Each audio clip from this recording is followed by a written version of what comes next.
I want to know what's your opinion about the investment opportunities for foreigners? Yeah, we are open to investment for foreigners. We have, at the embassy, we have, every quarter we have the Department of Trade and Industry actually coming to Singapore. We put a presentation together on all the investment opportunities. But if you miss any of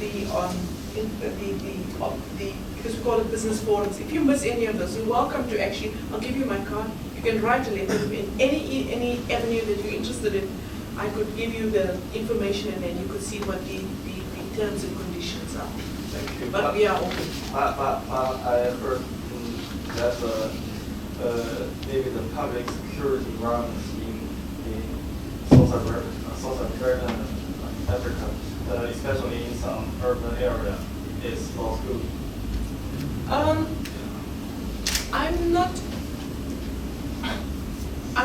Can't agree with that on that statement.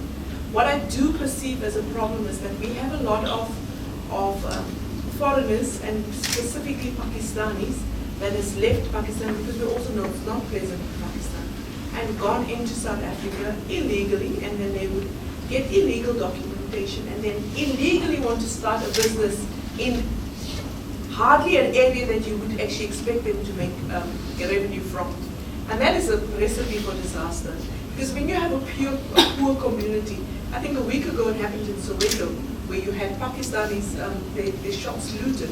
But when you look at the fundamentals, and you look at the documentation, how did they get into the country, who gave them a license, what permission do they have to run a business, it's just not making sense. You can't. But the other side of the coin is really very good. We've got a Canadian company that just bought a platinum mine in Limpopo. The BS have bought an underground gold mine. These are all legal transactions where the government cannot, at the end of the day, chase you away because you've invested. It cannot happen. It's not possible. So there are good things happening. I know that we're speaking to the French and the Russians about energy, because that's a concern on the continent. But as I said to you, there's a lot of minerals, and if you have as a businessman, you have a valid, and you're legit, you're not looking also for an overnight quick scam, then you can actually get into South Africa. Unfortunately, because of our history, you will never have 100% ownership of any company. You're not going to go there and take our gold and leave and let the people not even have bread on the table. It's not going to happen ever again. You're going to have a 49% ownership. You'll co-share. You look at social, what do you call this? Social, the society. What kind of investments you could possibly assist with, work with the community, and see how you uplift understand the country's needs. And once you have that in order, you'll be fine in South Africa. Thank you. You're welcome. Yeah. Here first, right? Yeah. Yes, sir. You say 4 languages, the last languages is not French. You speak 4 languages. When I was speaking I was speaking English, Afrikaans, isiZulu, and Shangaan. As a 4-year-old, I was already speaking 4 languages. That's what I was saying. What is that? Shangaan is one of the tribal languages. Shangaan. It's a tribal language. isiZulu is the language as well.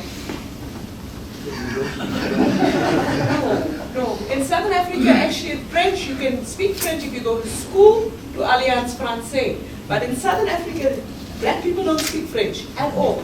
Not here. This is what you need to understand, sir. Black people do not speak French here. You will find, and even here, Mozambique, they speak Portuguese because they were colonized by the Portuguese. Here, they'll speak Afrikaans and they'll speak German because the Germans were there. I'm just giving you an idea. Here they speak Portuguese because colonized by the Portuguese. Just giving you an idea. Here you'll find, this is where the French starts. This whole this section here, French, Central, French, all of that, French, right up to the French, Niger, French, Mali, Morocco, French. This is all French. All of the people here speak French. So it's basically from here that they'll speak French. Can you see that? Let me start at the bottom. Can you see Burundi? Right up. Burundi, Gabon, Congo, all this. They all speak French.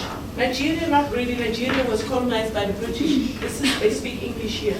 But the rest, all around them, is French. You can look at the names. Djibouti is French. Sudan, Eritrea, they all speak French. Chad, French. Niger, French. Mali, French. Mauritania, French. Guinea, French. Côte d'Ivoire, French. Togo, French. Can you see? Morocco, French. Tunisia, also French. Libya, Algiers, all French. But down at the bottom, no, it's English. Yeah, English, English, English, English, English. English, English, English. Kenya and Tanzania. Yeah, English. No problem with English there. Not West Africa. West Africa is here. This is north, this is south, this is east, and this is west. West Africa, now look carefully. Ivory Coast, Côte d'Ivoire, that's English, that's French I mean. Liberia is French, Sierra Leone is French, Guinea is French, Guinea-Bissau is French, Gambia is French, Senegal is French, Mauritania is French, Morocco is French, Algeria is French, Niger is French, Mali is French. Can you see the whole West Africa except for Nigeria and Ghana? That's English. Energy, what kind of energy? Green energy or nuclear energy? Green, nuclear, Green all energy. sorts of energy. We have, do you want me, I'll leave you my card and I'll send you all the information. Gladly, gladly. It's my job. I'll send you the information. Yes. I think you're a wonderful representative of your country, and I would love to go to South Africa. So I think that's your mission here in Singapore. Could you please speak about your journey to become an ambassador, and what do you think your future will hold? That's an interesting question.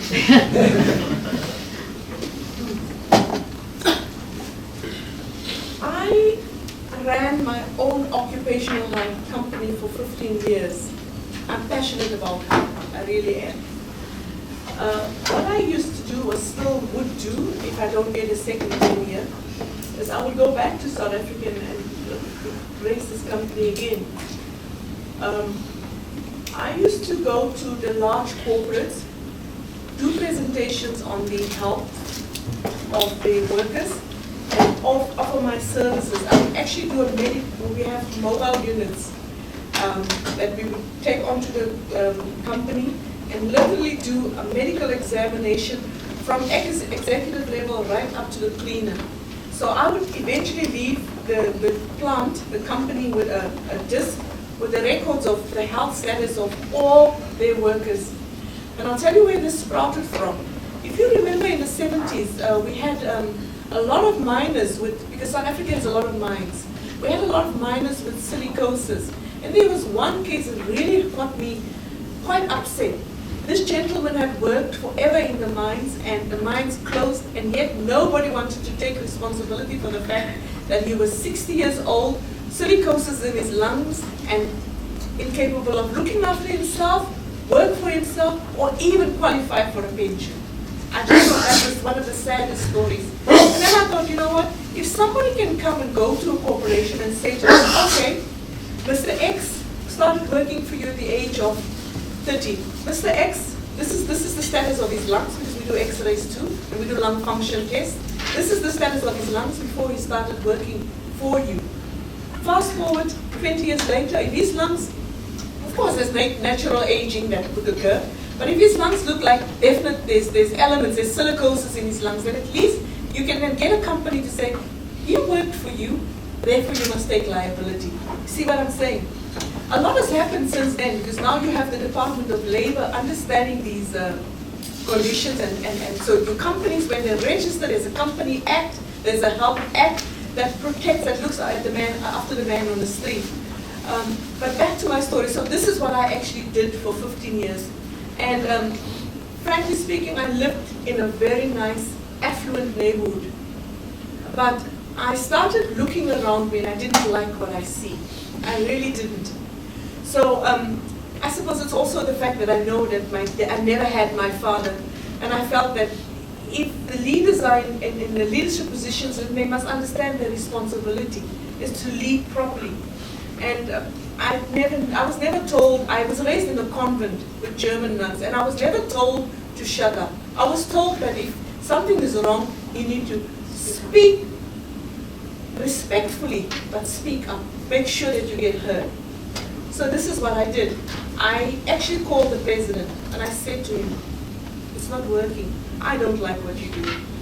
Because what happened is that I could see because of the unemployment, the street where I lived in was very nice, clean and meticulous, but the minute you get to the one road, main road, I found that the amount of people begging and loitering and the standards just, it didn't make sense to me. Because unfortunately in Southern Africa you also have the situation where you have the gap between the haves and the have-nots. Just, you can't avoid it, you can't ignore it if you have a conscience. And unfortunately, I couldn't look the other way anymore. So I went to the president and I said, what is it that you need? Why is it that this is not getting together? Do you not understand that some of us never had a father? I never had a daddy to say daddy to. And now I have to sit here and see this mess.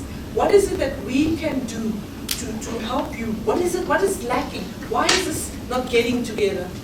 And in all fairness, he listened to me, and we had discussions about the type of diplomats that they're sending out that are very good from the political perspective, can talk about politics, but the era of politics will always be there. But not everybody's interested in history all the time. People will get to a point where they say, okay, this is your history. What do you propose to do about the future? And this is where South Africa is. So he had to review the type of envoys that he sends to countries.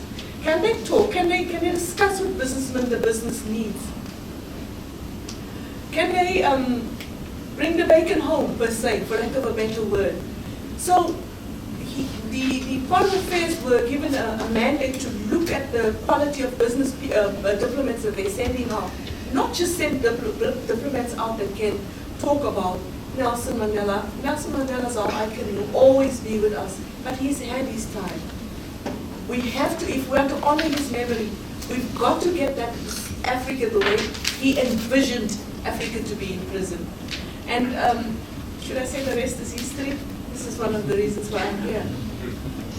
So my mandate is primarily to draw foreign direct investment from Asia, Southeast Asia, to Southern Africa, monitor the ASEAN region, see whether I can have dialogues with the institutions and get the educators to possibly consider 10 years and stints in South Africa and just help change the status quo. That's my mandate. Just before you turn and then you can. Yes. Your Excellency, thank you very much for the interesting and very informative talk. You're welcome. I got one question. We hear about China going in a big way to invest in various parts of Africa.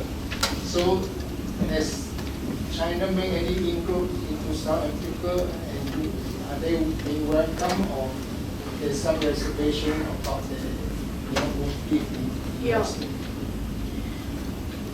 I don't know whether I should answer that question, but I'll try as best as I can. To start off with, when we, as I said to you, as a little girl, when I lived in the suburbs, in Johannesburg, in one of those suburbs, we had Chinese people living amongst us. So, to now turn around and say the Chinese are only interested in our minerals, I don't think that's really fair, you know. When we had apartheid, I can frankly say to you that when we really needed support from the Americas of this world, they all just took their big companies and they left. You know, and I find it rather hypocritical to now talk about the Chinese who, whether they have the money or not, or whether they speak the language or not, are bold enough to go into the continent, build railroads, build hospitals, help as best as they can. I don't know whether you've monitored the amount of support the Chinese gave this area with the Ebola. You know, and then to say that they just want this and the other. What about the others? What did they do? These are the questions that I ask myself. Do you know, sir, South Africa, with all those diamonds and gold, do not even have one institution where the diamonds and the minerals could be cut. Do you know that all our diamonds and all our gold went to Antwerp? Do you know that? So, you know, this is the type of thing I would love for people to do a little bit of homework before they talk. I am not slating anyone. I'm not saying the Chinese are bad or this one is good. I'd rather have a positive frame of mind and let the evidence speak for itself.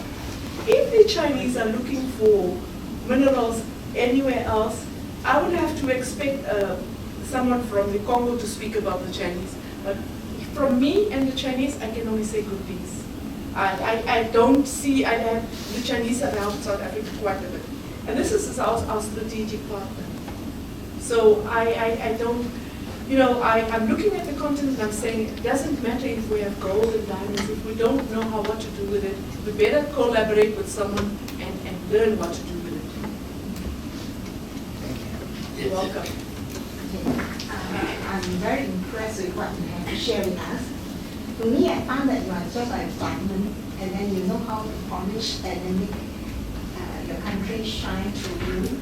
And I would like to sort of relate this to something that I've observed. I have known two South African friends who are working counterparts, and one of them is a really becomes Singapore citizen. The other one, I'm not sure. So in terms of the language training that South Africans have for their citizens, they are so well trained that they can be anywhere in the world working, and then they may choose to stay in the country that they work for years. And how would you see as a person, actually you love to have all the talents, just like the diamond in your country, to be polished within that territory and benefit the country. And this kind of what called brain drain to South African can be quite, hard to bear in terms of Traumatic. Yeah, traumatic for you. And is there any official statistic that you can share with us, the kind of percentage that brain drain actually happened in South Africa, and how the government, or how you see that the government could help to stop or whatever, to make, of course, for us, we find that whatever South African friend that become a citizen of Singapore is a gain to Singapore. Of course, thank you. That's a very good question. When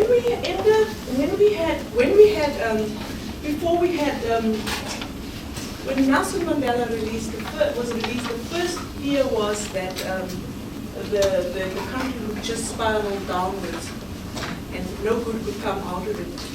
So we had quite a lot of South Africans, and you're absolutely right, South Africa had quite a lot of talent, irrespective of the level of the type of, because remember the government, we had two different types of education there. We had what we call the white education, and we had the one for the so-called Bantu education. But despite that, we had quite a good standard there. And when Mandela was released, the two things started happening. The poaching of our nurses and doctors from the rest of the world. And then also these actual South Africans, white South Africans, fearful of their life, for their lives, left South Africa. It hasn't been such a bad thing. Because remember, South Africa was insulated. The average South African didn't really travel, didn't understand how the rest of the world worked and the thinking that goes behind other countries. I sat there and I thought it was a good thing for South Africans to get out, to go and see that the grass is actually not greener on the other side, often. What is interesting is that in the late 90s, we had a sudden resurgence of South Africans coming back home in droves from New Zealand, from Australia, from the Americas, just coming back.